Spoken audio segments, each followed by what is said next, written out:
Hello everyone, my name is Mimu79. Today I've got some daily race C at Laguna Seca. So starting in P7 in the Volkswagen Beetle, and as you can tell, I've got a 24 karat gold livery, so that should give me at least half a second a lap surely. So anyway, in this race tyre wear is quite high, so you need to be aware of that because the tyres do die out in the last few laps or so. And here you can see the Italian is weaving all over the place, but that's just losing him more time.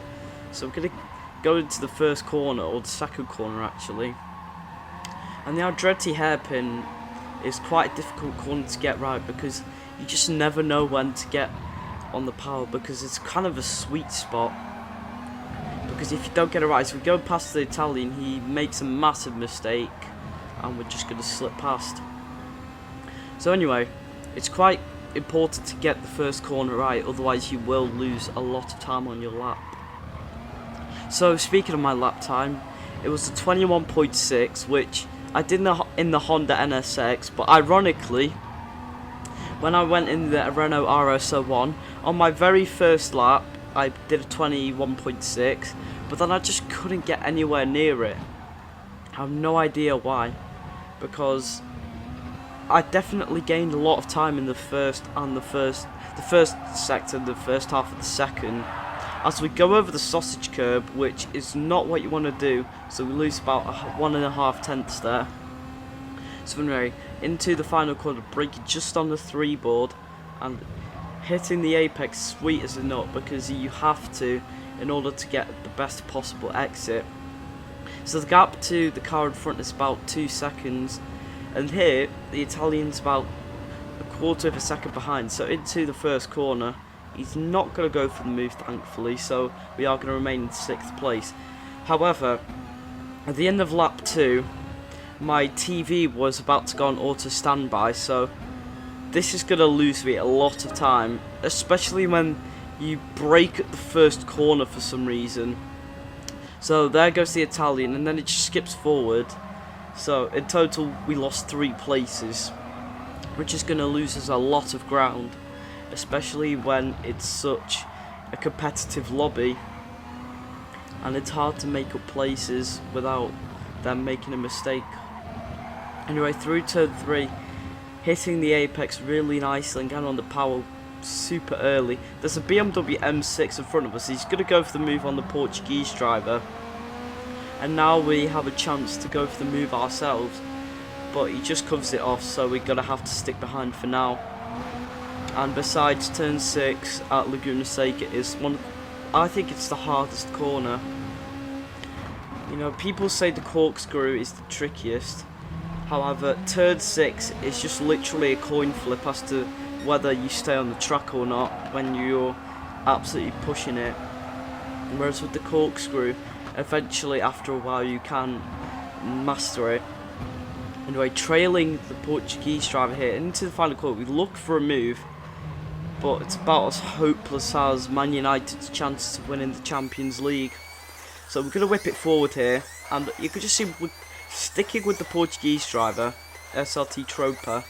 However, we're just not gaining on him, which is the biggest problem.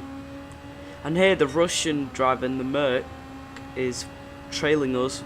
He's actually only 2 tenths behind, and we're gonna brake way too late, and we're gonna hit Tropa, and we're gonna get a 1 second penalty. I can see why that is. I understand, but I just don't think I deserve it because it didn't affect him at all. So GG penalty system, well done. I just don't understand. The thing is though with the penalty system is that sometimes it works perfectly fine, as you'll see later on.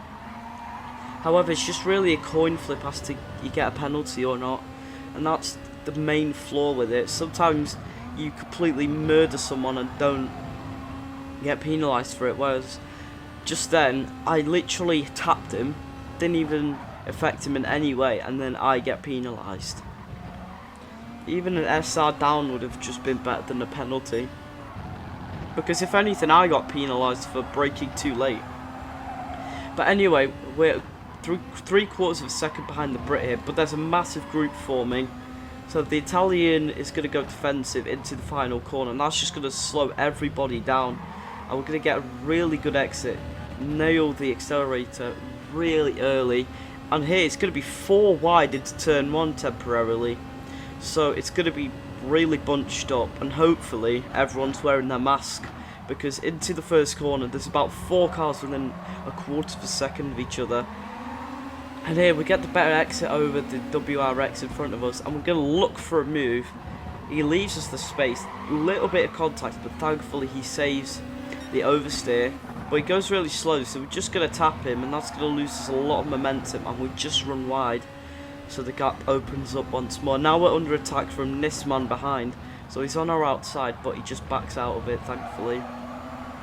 And now our main threat really is this man, actually, because there's not really much we can do about him, as he is much quicker right now as the rushing driver goes off. So we move up into 10th place.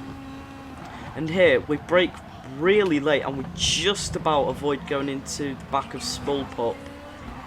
If I hit him there, that would have pretty much guaranteed me getting a 4-second penalty, which might foreshadow future events.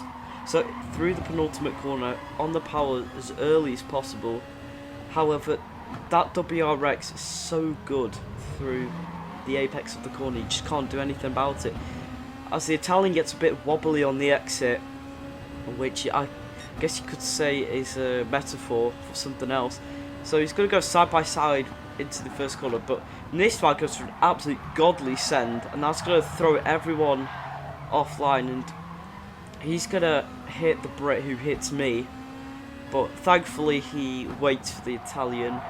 It was a pretty savage move. I'm pretty sure he misjudged his braking, because there's no way a driver of his caliber would purposely take out someone. However, that big Bonnie driver, I have to say, in the past he has done some questionable things.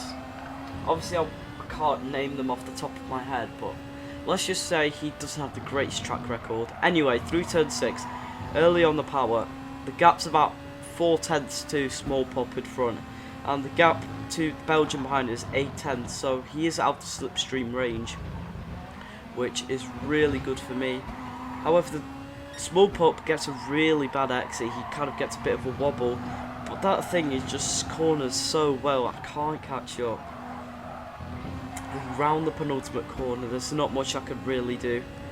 It's a combination really of the car being very good and also some drive skill to boot. So we're just going to skip forward to lap 11, because at this point my tyres were absolutely dead. So the gap to this man behind is 2.2 seconds, so just keep that in mind, because it will come in handy later on. So into the first corner, just sliding a little bit, because my tyres just don't have much grip left. So again, he chalks off 2/10 there, and then through turn 2, just can't get on the power as early as I would like. So again, another 2/10 chalked off. Turn 3, not on the power as early as I like. Only a 10th or so chalked off there, and then into turn number 4, as early on the power as possible, but he gains 2/10 still, or 10th or so. And into turn number 6, just on the limit. I was very scared that I was going to spin out, and we actually gained time there. That corner is the strength of the Beetle compared to, say, the Mercedes. It just has that extra bit of grip, which allows you to get on the power through that corner earlier than perhaps some other cars. So anyway, into the penultimate corner, braking on the 2 board, and just getting on the power a bit too late really, and the gap's about 1.4, so he has gained 8/10 on this lap. And then out of the final corner, even though I felt it was an okay exit, he still gains 2/10, and now the gap is 1.2 instead of 2.2. So at this point here, I'm kind of biting my nails as to whether he's going to catch up, because with a driver of his pace, he can easily get a second in 1 lap, especially with his tyre saving skills. It's going to be very difficult to hold him off. So through turn 2, just so late on the power, there's no grip at all left in the front and rear tyres. So the gap is now 8 tenths, and this is going to be really important because we need to try and hold him off, because I don't want to drop down into P10, especially after everything that happened, because I'm fairly confident that if I didn't have that auto standby moment on lap number 2, then I think I could have got possibly P6, maybe P7. However, through the corkscrew, something really weird happened here. So into the third to last corner, just in the apex, and then the Portuguese just teleports. I have no idea how, but we're just going to get another look, and he goes wide, and then he just teleports back. I have no idea what that was, but the gap is about half a second in this man behind. But he is so good off this final corner, he brakes so much later. But it's going to be P9, thankfully, anyway, after the tyres just died. So if you did enjoy, like and subscribe, turn on those post notifications, leave some feedback.